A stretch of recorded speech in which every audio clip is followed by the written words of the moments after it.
Mungkin di sekolah kita udah pernah belajar soal teori evolusi. Teori yang ngejelasin kenapa leher jerapah bisa meninggi, belalai gajah memanjang, dan jari-jari kuda berubah jadi satu kuku. Dan berdasarkan teori ini, makhluk hidup yang ada hari ini bisa jadi berasal dari nenek moyang yang sama. Tapi ada satu hal yang mungkin kita tuh belum tahu, yakni sesuatu yang benar-benar nggak masuk akal. Iya, teori besar ini ngebuktiin kalau kita adalah ikan. Gimana ceritanya?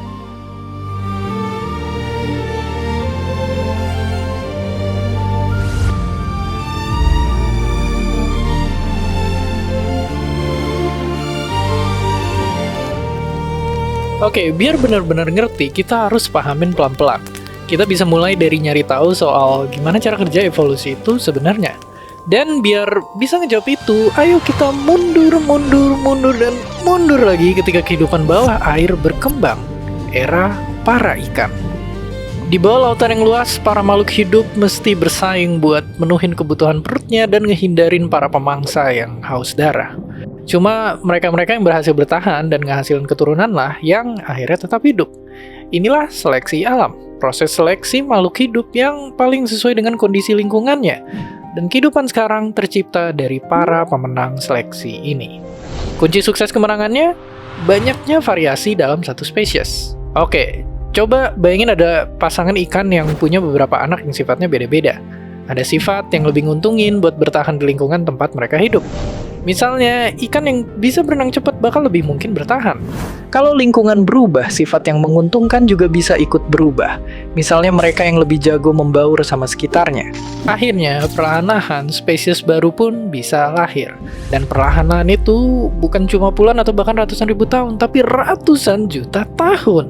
Oke, balik lagi ke dunia bawah laut tadi. Lama-lama, beberapa ikan purba menjelajah ke dunia baru, dunia air tawar. Hingga suatu hari, ratusan juta tahun lalu, ada seekor ikan berkepala pipi yang mungkin lagi berusaha kabur dari predatornya. Tapi bukannya kabur menjauh atau bahkan lebih dalam ke bawah air, yang dia tuju adalah cahaya di atas air. Inilah Tiktaalik, ikan gepeng yang bisa bergerak di darat dengan bantuan kedua siripnya. Hewan bertulang awal-awal yang menjelajah dunia baru penuh tantangan dan kesempatan. Daratan.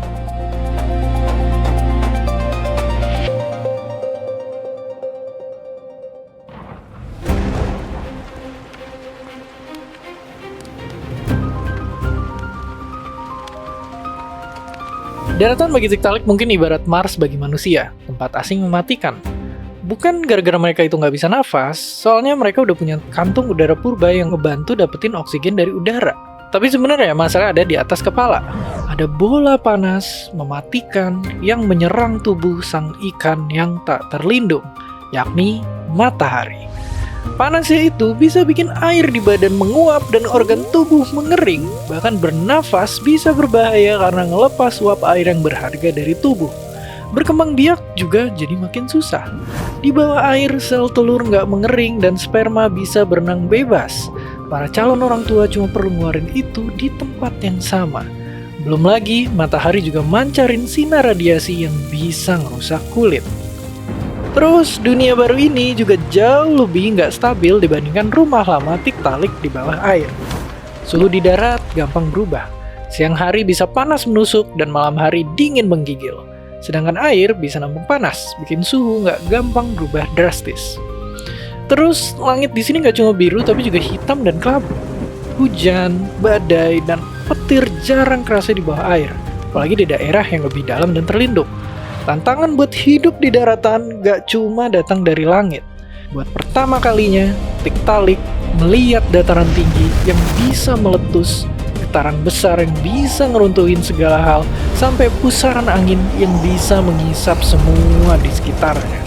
Hal-hal yang mungkin gak akan pernah bisa dibayangin sama penghuni di bawah air. Dan makin lama berada di dunia atas, sang ikan ngerasa tubuhnya makin berat. Buat gerak perlu usaha dan tenaga yang lebih banyak. Dan inilah gaya tarik bumi. Di dalam air, para makhluk hidup bisa gerak bebas ke sana kemari dibantu gaya apung yang melawan gravitasi. Ya, kehidupan di darat seolah nyerang sang pendatang baru dari segala arah. Tapi terus gimana makhluk hidup bisa bertahan di lingkungan yang super keras ini?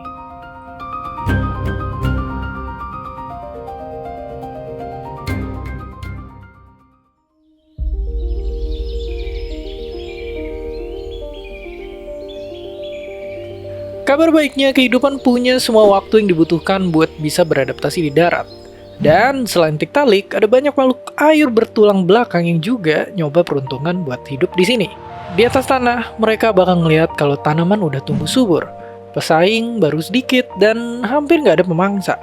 Nah, hewan bertulang penghuni darat awal-awal masih sangat bergantung pada air. Kebanyakan masih punya insang dan bisa berenang. Tapi mereka juga punya paru-paru tambahan dan sirip bertulang buat bisa bergerak di darat.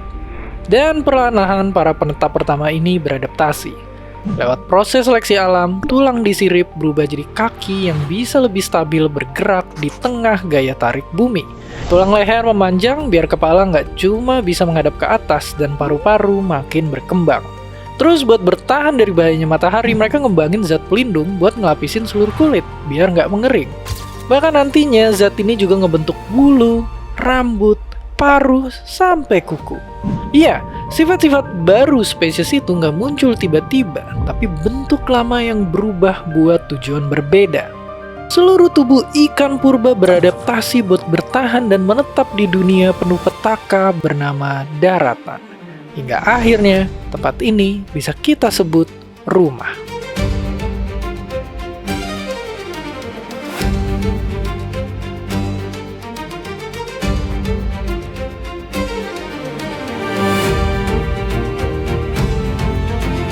Sampai sini kita udah tahu perjalanan panjang makhluk hidup sampai akhirnya memenuhi daratan. Waktunya kita kembali buat ngejawab pertanyaan besar kita. Gimana teori evolusi ngebuktiin kalau kita adalah ikan? Bukannya kita dan mereka itu nggak ada mirip-miripnya. Tapi mungkin kita harus ngelihat dengan lebih jeli. Kita bisa mulai dari satu fakta umum yang banyak orang udah tahu. Yakni tubuh manusia sebagian besar terdiri dari air. Dan bukan cuma air biasa, tapi air yang mengandung garam. Makanya kalau kita diinfus, air infusnya harus asin. Ya, mungkin kita udah keluar dari air, tapi sekarang kita ibarat ngebawa air dalam diri kita sendiri. Oke, sekarang coba lihat ini, janin. Tapi ini bukan dua janin dari spesies yang sama. Yang satu adalah janin manusia, dan yang satunya lagi adalah janin ikan. Di fase kehidupan ini, kita dan ikan hampir nggak bisa dibedain, bagai pinang dibelah dua. Tonjolan ini, di janin manusia bakal jadi tulang rahang, tenggorokan, dan tulang telinga. Di janin ikan, ini akan jadi insang. Terus urutan gen di bagian sebelah sini hampir sama. Yang satu jadi tangan, yang satu jadi sirip, tergantung lokasi rahimnya. Ya, lengan dan kaki kita hanyalah sirip yang udah disesuaikan biar lebih pas dipakai di atas tanah. Bahkan kita juga mungkin punya warisan dari ikan purba yang pertama-tama naik ke darat, yang masih punya insang dan paru-paru sekaligus. Pas mereka napas lewat insang, otot pernapasan nutut biar paru-parunya nggak kemasukan air. Dan ini juga masih kita lakuin meski kita nggak lagi punya insang. Kita malah cegukan. Ya, cegukan bisa kejadian gara-gara otot pernapasan itu mendadak tertutup. Udara jadi kepaksa masuk ke paru-paru terlalu cepat. Dan meski sekarang cegukan udah nggak punya fungsi apa-apa lagi, warisan ikan purba ini masih tersisa dalam diri manusia. Di balik fisik yang benar-benar beda, kita ternyata punya lebih banyak kesamaan sama ikan daripada yang kita kira. Mungkin manusia sebenarnya emang cuma ikan yang ngebawa air dalam tubuhnya. Ikan yang berusaha keras buat bisa berjalan dan hidup di darat.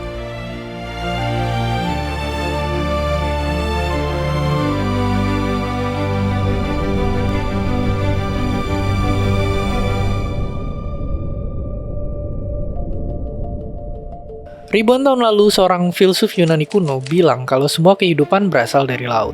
Lalu di masa keemasan Islam, para ilmuwan berteori kalau kehidupan berevolusi dari bentuk yang lebih sederhana ke bentuk yang lebih rumit. Dan manusia berevolusi dari nenek moyang yang mirip hewan. Tapi masih belum ada yang bisa mecahin misteri besarnya. Apa sih yang bikin para makhluk hidup itu akhirnya berubah dan gimana caranya mereka itu berubah? Misteri ini akhirnya berhasil diungkap sama dua orang ilmuwan secara terpisah. Salah satunya om-om berjenggot satu ini. Dia ngejelajah Brazil sampai Indonesia dan ngamatin berbagai jenis makhluk hidup. Tapi malangnya, di perjalanan pulang, kapalnya terbakar dan seluruh catatan penelitiannya hangus. Tapi menyerah bukan pilihan. Dia ngelakuin ekspedisi lagi. Ketika lagi ada di daerah Asia Tenggara dan baru sembuh demam, jawaban itu datang. Makhluk hidup berubah karena beradaptasi terhadap lingkungannya. Meskipun awalnya banyak ditentang karena dianggap nggak sesuai sama kepercayaan gereja saat itu, perlahan teori ini berkembang dan jadi landasan banyak pengetahuan modern. Dan ya, mungkin kita bisa bilang kalau ilmu juga ngelaluin seleksi alam. Ilmu bisa salah dan berubah dan terus nemu bentuk yang paling sesuai sama kebenaran. Dan semua pengetahuan hari ini memang adalah warisan yang dibangun dari perjuangan para pemikir dan kesalahan-kesalahan masa lalu.